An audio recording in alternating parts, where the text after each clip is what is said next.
जय हिंद, नमस्कार। मैं अबू जैदी स्वागत करती हूँ आप सबका एक बार फिर से हमारे आज के कार्यक्रम में। और आज हमारे साथ मौजूद है एक बार फिर से ओमकार जी, जिनको आप ओसीएन नेटवर्क और ओमकार शो पर देखते हैं। और राजनीतिक जो विश्लेषण ओमकार जी का होता है जबरदस्त, उसके लिए पहचाने जाते हैं। बहुत स्वागत है आपका। नमस्कार, जय हिंद। बहुत धन्यवाद आपका। आपके दर्शकों को भी नमस्कार।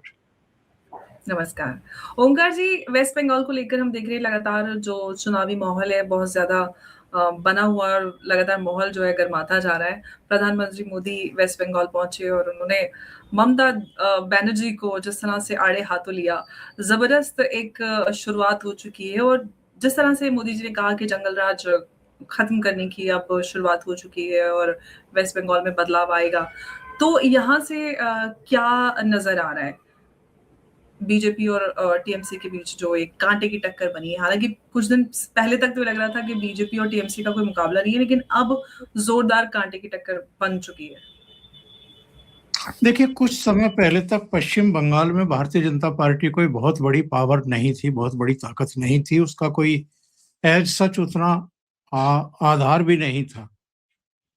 लेकिन जिस तरीके से ममता बनर्जी ने 33-34 साल का वामपंथियों का शासन उखाड़ फेंका 2011 में, तो उससे पहले अगर आप ऑब्जर्व करें, घटनाक्रम को देखें, नंदीग्राम का हो, सिंगूर का हो, तमाम आंदोलन ममता बनर्जी के नाम के साथ जुड़े हुए हैं, जिसके चलते हजारों करोड़ रुपया लेकर के आए। टाटा को भी अपनी नैनो जो है वो शिफ्ट करनी पड़ी थी, गुजरात में प्लांट लगाना पड़ा था। तो ममता बनर्जी ने जो कुछ किया था 2011 में, तब ये माँ, माटी और मानुस, ये तीन बातों को लेकर के पब्लिक के बीच में गई थी। लेकिन अगर हम देखें 2011 से जो यात्रा शुरू हुई है इनकी सत्ता में एक शासक के तौर पर, बंगाल को दिशा देने की जो एक जिम्मेदारी इनको मिली थी, इन्होंने एक्चुअल में निराश किया लोगों को। जिस तरह की गुंडागर्दी, जिस तरह की टोलेबाजी, जिस तरह की इनसिक्योरिटी का माहौल पश्चिम बंगाल में 2011 से पहले का था, वैसा ही लगभग अब है, वैसा ही हो गया है। और जो लूटपाट और खुली गुंडागर्दी, आरजीकर मेडिकल कॉलेज से लेकर के और तमाम दूसरे घटनाक्रम, संदेश खाली भी उसमें है, उनको बताया जा सकता है, गिनाया जा सकता है। और महिलाएं वहां अपने को सुरक्षित महसूस नहीं करती एक महिला मुख्यमंत्री होने के बावजूद। तो ये अपने आप में एक बड़ा प्रश्न है। इसके अलावा 15 साल अब आपको एज चीफ मिनिस्टर हो जाएंगे, हो ही गए हैं, बस 1-2 महीने की बात है। तो इन 15 सालों में आपने पश्चिम बंगाल में कोई गुणात्मक बदलाव लोगों की जिंदगी में लाए हों, ऐसा आप दावा नहीं कर सकती हैं। 15 साल का अरसा बहुत होता है किसी के लिए भी, और कम से कम कुछ परिवर्तन तो दिखाई देने चाहिए। अगर आप कुशल नेतृत्वकर्ता हैं, मुख्यमंत्री हैं, विजनरी मुख्यमंत्री हैं, या जो सपने दिखा करके आपने लोगों के 3-3 बार वोट लिए हैं, जनादेश लिया है, तो उनके लिए कुछ किया हो, वैसा कुछ बताने के लिए राष्ट्रीय स्तर पर इनके पास कुछ है नहीं। हाँ, बीच बीच में ऐसी शर्मनाक घटनाएं जरूर घट जाती हैं जो कोलकाता हाई कोर्ट से लेकर के फिर सुप्रीम कोर्ट तक जाती हैं। और इस बार जो कुछ किया है इन्होंने ईडी के अधिकारियों के साथ में, ये तो अभूतपूर्व है। जब से देश आजाद हुआ है और जब से अलग अलग सेंट्रल एजेंसियां काम करती हैं देश भर में जाकर के, अलग अलग राज्यों में जाकर के जो छापेमारी करती हैं, जो जब्त दस्तावेज और सामान जब्त करती हैं, संपत्तियां अटैच करती है, कभी किसी सिटिंग चीफ मिनिस्टर ने इस तरह की गुस्ताखी नहीं की जिस तरह की ममता बनर्जी ने की है। 2 जगह रेड पड़ रही है, प्राइवेट कंपनी के ऊपर पड़ रही है जो एक कंसल्टेंसी एजेंसी है, जो आपके अलावा भी देश में कई पॉलिटिकल पार्टियों को अलग अलग राज्यों में सलाहें दे चुकी, उनके लिए रणनीति बना चुकी, उनसे सैकड़ों करोड़ रुपया फीस ले चुकी। उस पर एक अगर मनी लॉन्ड्रिंग का मामला है जिसकी जिसकी एफआईआर भी सीबीआई ने 2020 में दर्ज की थी और बाद में ईडी ने उसको अपने हाथ में लिया, उसकी जांच करते हुए अगर एजेंसी उस आईपैक कंपनी के दफ्तर और घर, उसके सीईओ के घर गई है और आप दौड़ी दौड़ी वहां जाएं और जाकर के अफसरों को हड़काएं, कलकत्ता के पुलिस कमिश्नर को ले जाएं, डीजीपी को ले जाएं, दो चार थानों की पुलिस वहां पहुंच जाए, उनके डिवाइस वगैरह छीन ले, उनके दस्तावेज छीन ले, तो ये अपने आप में अभूतपूर्व है और सुप्रीम कोर्ट की उस पर टिप्पणी आ चुकी है। अब अगली सुनवाई 3 फरवरी को है, जवाब मांगे गए हैं।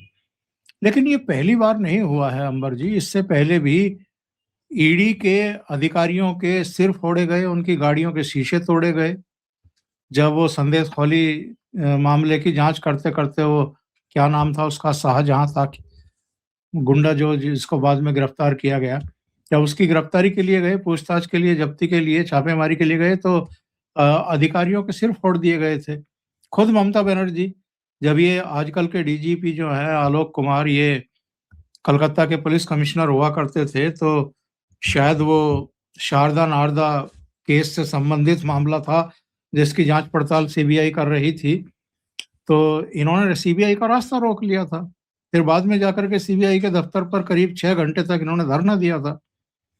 तो ये लगातार एक अराजकता की स्थिति है और प्रधानमंत्री नरेंद्र मोदी ने अपनी जनसभा में ये कहा कि यहाँ के जो बच्चे हैं, यहाँ की जो महिलाएं हैं, यहाँ के जो गरीब गुरबा हैं, उन तक केंद्र की योजनाएं ये पहुंचने ही नहीं दे रही हैं। तो ये चीजें जो हैं ये दर्शाती हैं कि वो कितनी इनसिक्योर है और उनको लगता है कि अगर केंद्र की योजनाएं लोगों तक पहुंचेंगी तो कहीं ऐसा ना हो कि प्रधानमंत्री नरेंद्र मोदी की लोकप्रियता बढ़ जाए या लोगों के दिलो दिमाग में वो और ज्यादा पैठ बना लें।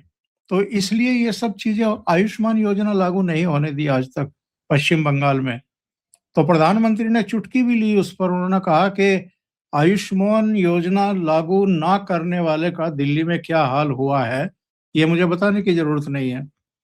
तो वो बता रहे थे कि जैसे अरविंद केजरीवाल का तिया पाचा हो गया, पब्लिक ने उठा करके यमुना में फेंक दिया, इसी तरीके से अब पश्चिम बंगाल में ममता बनर्जी की बारी है।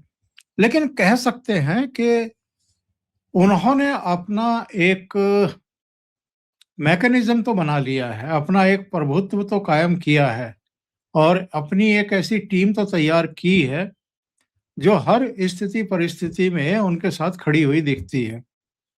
और ये इनमें गुंडा तत्व भी हैं, इनमें इनके मंत्री भी हैं, दूसरे लोग भी हैं जो सरेआम जनसभाओं में लोगों को धमकियां देते हैं कि जी। आपने अगर ममता बनर्जी के खिलाफ वोट किया या बीजेपी को वोट किया तो हम ये कर देंगे, हम वो कर देंगे, और वो होता भी है। तो हुँ, लोगों को एक डरा करके तो वहां रखा हुआ है और इस बात पर सवाल भी खड़े होते रहे हैं अतीत में कि भाई खुली गुंडागर्दी।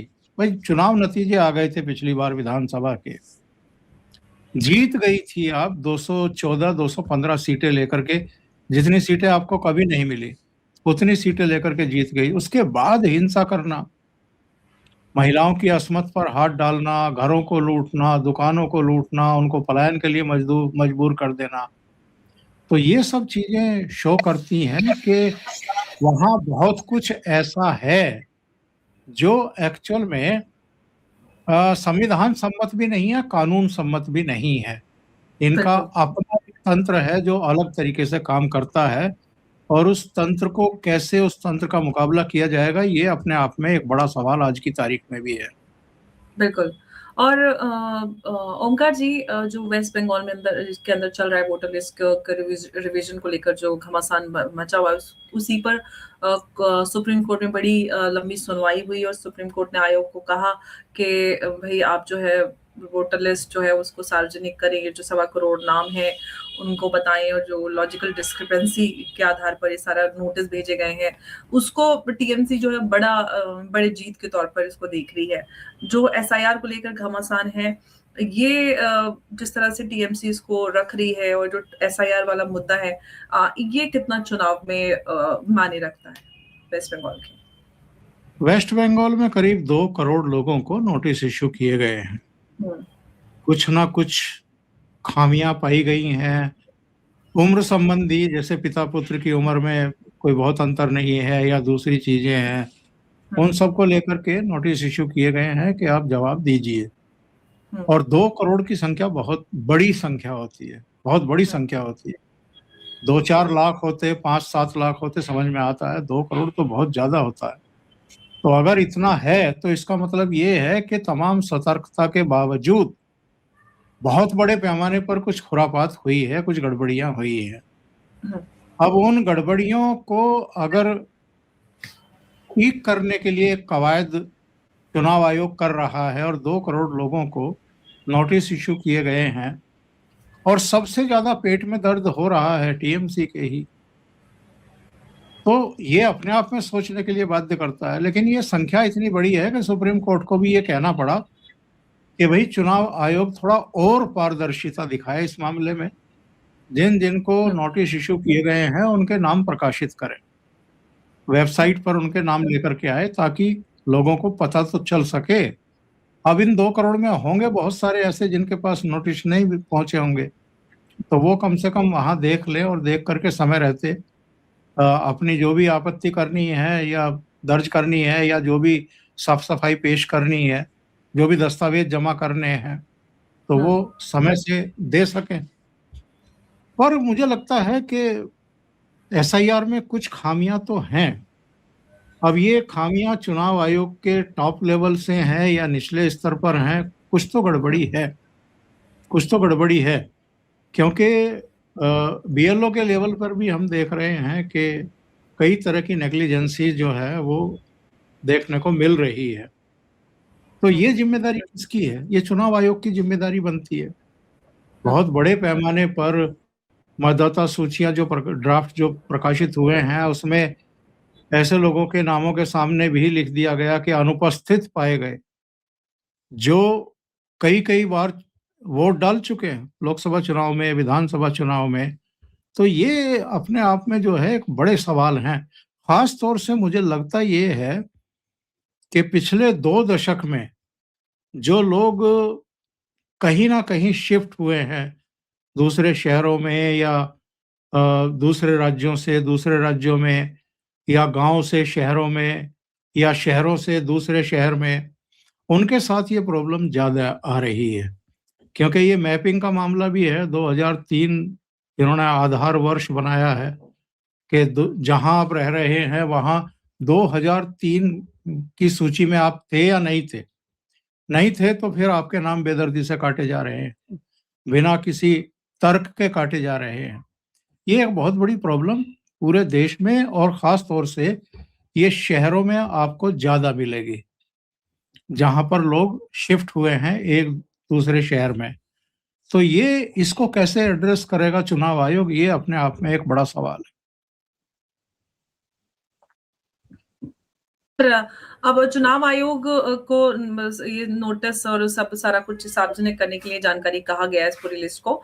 लेकिन अब ये है कि जिस तरह से सुप्रीम कोर्ट ने अब कहीं ना कहीं जो आयोग को फटकार भी लगाई है, तो टीएमसी के फेवर में कहीं ना कहीं जो एसआईआर वाला मुद्दा है अब, जब क्योंकि जैसे कि हम सब जानते हैं कि नंबर बहुत बड़ा हो गया है, लेकिन अगर ओवरऑल एसआईआर को देखें तो ये मुद्दा कहीं ना कहीं एक ऐसे मुद्दे के रूप में उभर कर आ रहा है कि जितना भी है, खासतौर से वेस्ट बंगाल की बात करें तो वहां पर बहुत बड़े स्तर पर जो घुसपैठ और इस तरह का मामला है।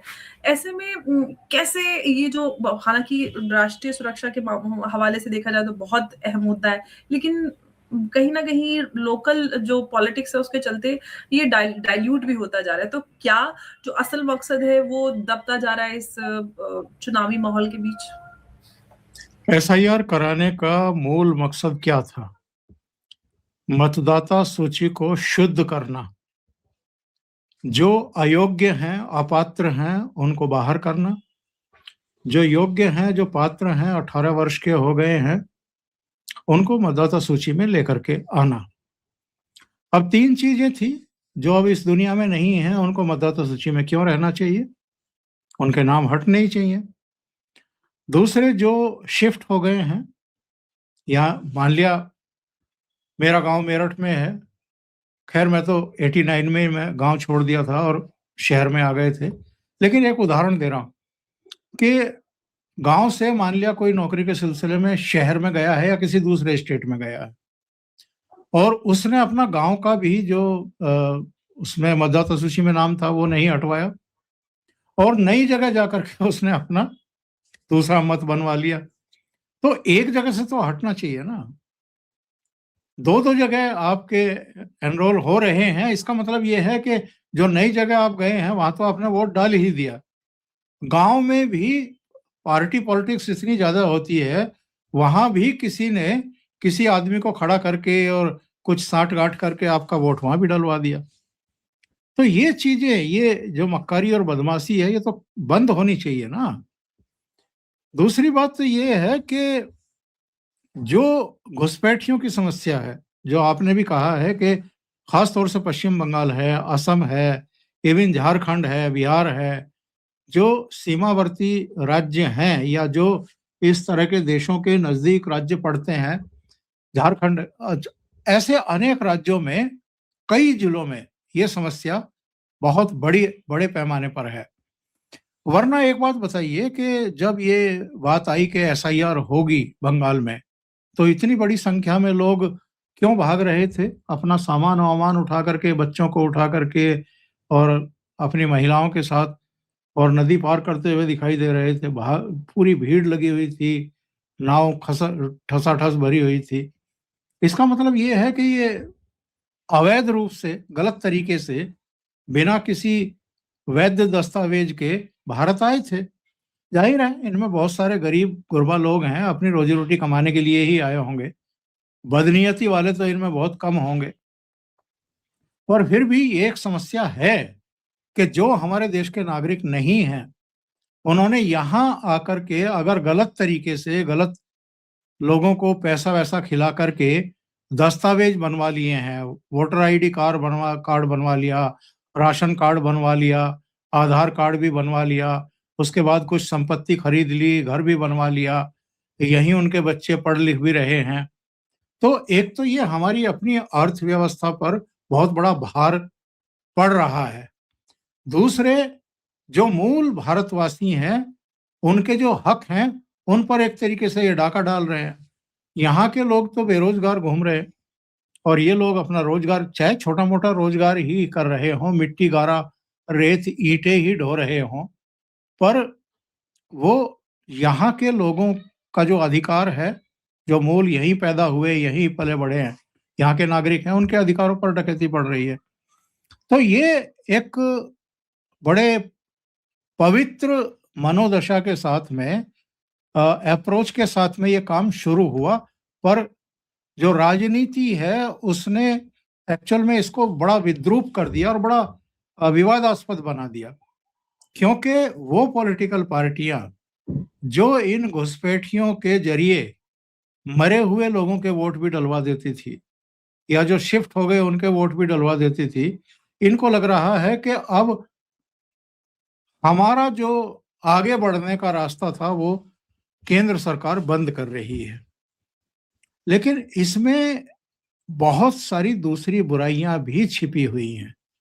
इनमें ऐसे तत्वों की भी कोई कमी नहीं है कि जब कहीं तनाव हो जाता है, दंगा फसाद हो जाता है, तो सबसे ज्यादा पत्थरबाजी, आगजनी और लूटपाट में यही तत्व ज्यादा देखे जाते हैं। इनका इस्तेमाल कुछ कुछ पॉलिटिकल पार्टियां और जो अलग अलग क्षेत्रों के गुंडे और माफिया और बदमाश होते हैं वो करते हैं।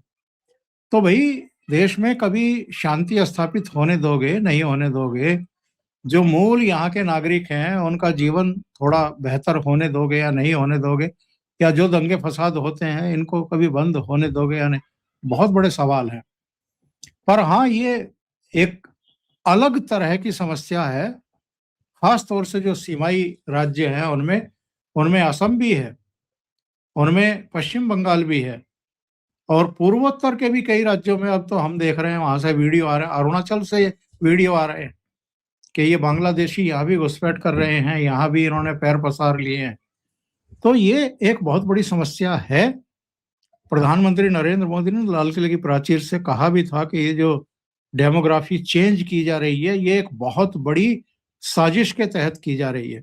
वरना मुझे ये बताइए अंबर जी, ये उत्तराखंड में जहां कभी मस्जिदें, मजारें, मदरसे ये सब दिखाई नहीं देते थे, बद्रीनाथ जैसी जगह पे मस्जिद खड़ी हो गई है।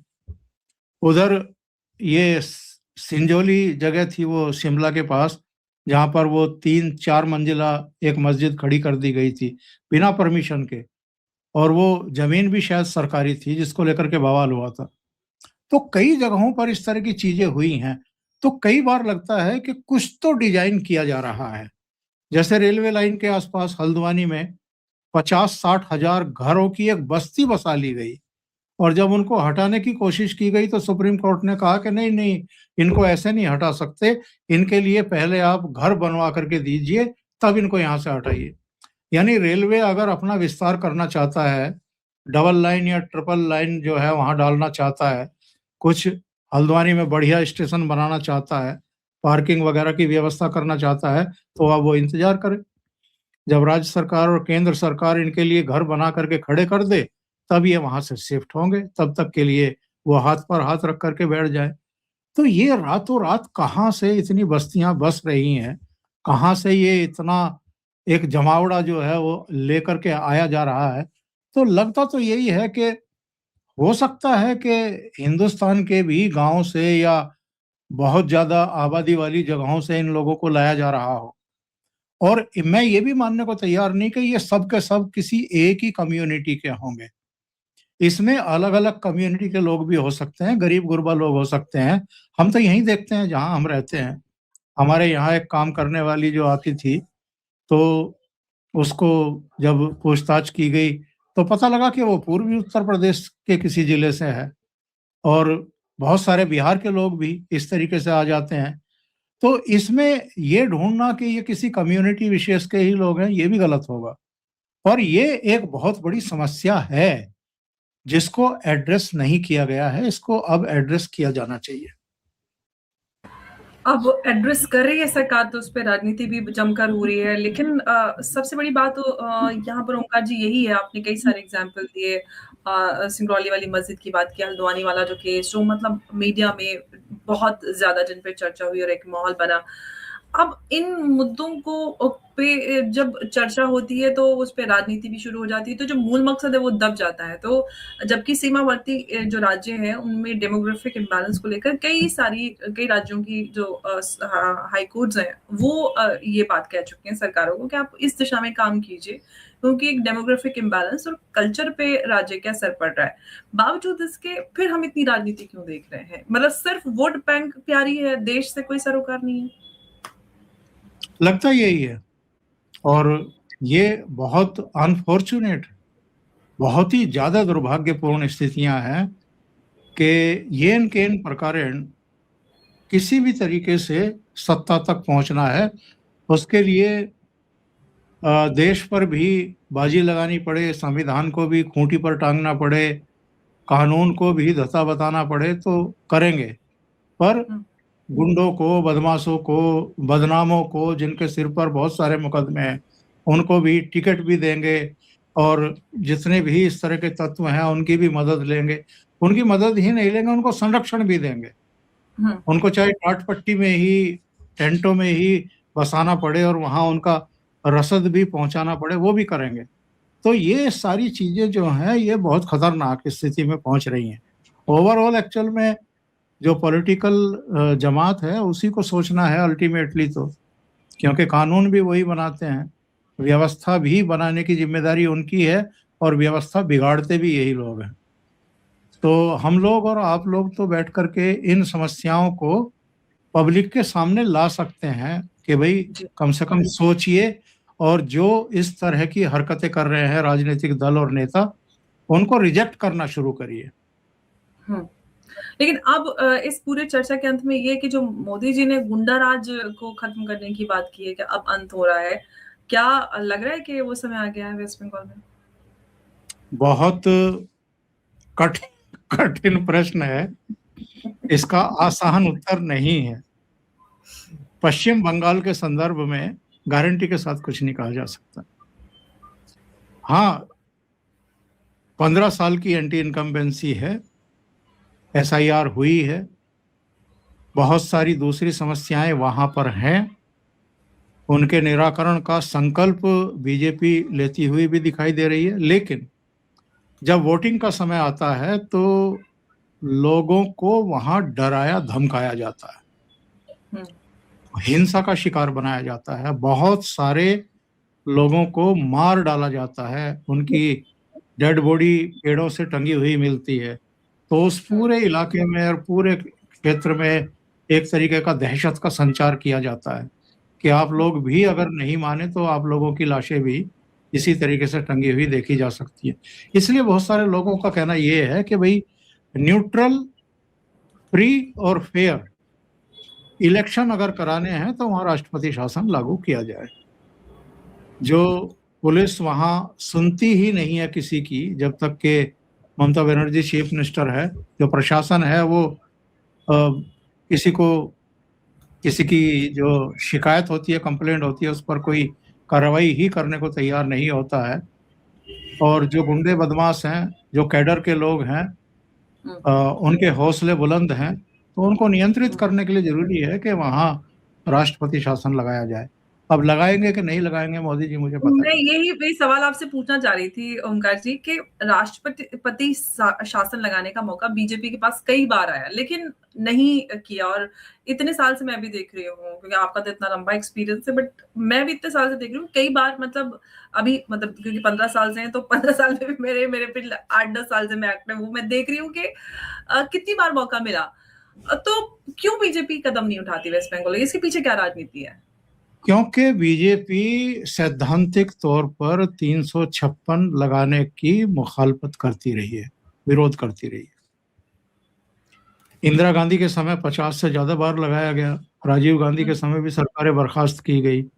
पीवी नरसिम्हा राव जब प्रधानमंत्री थे तो जब विवादित ढांचा ढाया गया था अयोध्या में, तो आप कल्याण सिंह सरकार को बर्खास्त कर सकते थे क्योंकि उसने कानून का पालन नहीं किया था और उसने बल प्रयोग नहीं किया था उन कार हुँ। सेवकों पर जो विवादित ढांचे को ढा रहे थे।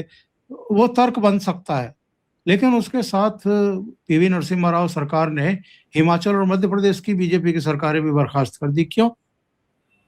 तो ये लोग एक्चुअल में बहाना ढूंढते थे चुनी हुई सरकारों को बर्खास्त करने का। हुँ। मोदी जी जब से प्रधानमंत्री बने हैं 2014 से, केवल एक बार हरीश रावत की सरकार उत्तराखंड की बर्खास्त हुई थी। इसके अलावा कोई सरकार इन्होंने बर्खास्त नहीं की। यूं तो अरविंद केजरीवाल सरकार के बारे में भी बार बार कहा गया कि जेल में बैठा हुआ है, 5.5 महीने हो गए, सरकार क्यों नहीं बर्खास्त कर दी जाती, किसी दूसरे को भी चीफ मिनिस्टर बनने का मौका नहीं दे रहा है वो, लेकिन वहां भी उन्होंने नहीं किया। हुँ। तो और उसका एक पॉलिटिकल माइलेज आपको मिलता है, क्योंकि लोगों में एक ये बात तो जाती है कि भाई ये इतने अराजक नहीं हैं जो संविधान का सम्मान नहीं करते हैं। पर मेरा बार-बार ये कहना होता है प्रोग्राम्स में कि भाई फिर अगर 356, 355 बनाई गई हैं तो किस लिए बनाई गई थी? आप दुरुपयोग मत करिए, पर उपयोग तो करिए। बार-बार अगर ऐसी स्थिति किसी राज्य में आ रही है, हुँ। तो फिर 356 जो है वो सजाने के लिए थोड़ा है। संविधान निर्माताओं ने अगर 356 की व्यवस्था की है कि ये सरकार अगर संविधान के अनुरूप काम नहीं कर रही है, वहाँ अराजकता की स्थिति है, कानून का पालन नहीं हो रहा है, तो आप वहाँ 356 लगाइए, बर्खास्त करिए। और अब तो सबसे बढ़िया मौका है। क्यों है? क्योंकि 6 महीने में राष्ट्रपति शासन जहाँ आप लगाते हैं उसकी पुष्टि करानी होती है पार्लियामेंट से। तो अब तो समय ही नहीं है। 6 महीने में तो सब चुनाव और रिजल्ट सब आ जाएँगे, तो आपको पुष्टि भी नहीं करानी है। हुँ। तो इस समय तो आप लगा ही सकते हैं।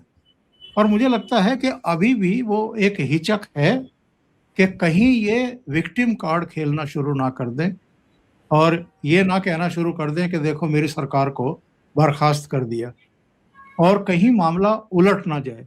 तो इसलिए बहुत सोच समझ करके ही कोई स्टेप ये लेंगे। हो सकता है, मतलब ये मेरा मानना है, होगा कि नहीं होगा, ये तो वही जाने। उनके मन में क्या चलता रहता है ये कोई भी नहीं जान पाता। उनके आस-पास के जो बड़े मंत्री हैं उनको भी पता नहीं रहता।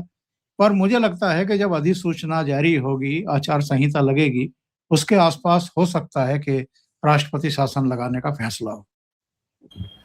चलिए देखते हैं कि अगर ऐसा होता है तो ये बहुत बड़ा डेवलपमेंट हमें देखने के लिए मिलेगा और काफ़ी इंटरेस्टिंग चीज़ें वेस्ट बंगाल में होती जा रही हैं। अब क्या बीजेपी जो है जिस तरह से लगातार महाराष्ट्र, हरियाणा और बिहार में एक विजय रथ के साथ आगे बढ़ रही है, क्या वेस्ट बंगाल में वो नज़र आएगा? ये बहुत इंटरेस्टिंग होगा देखना।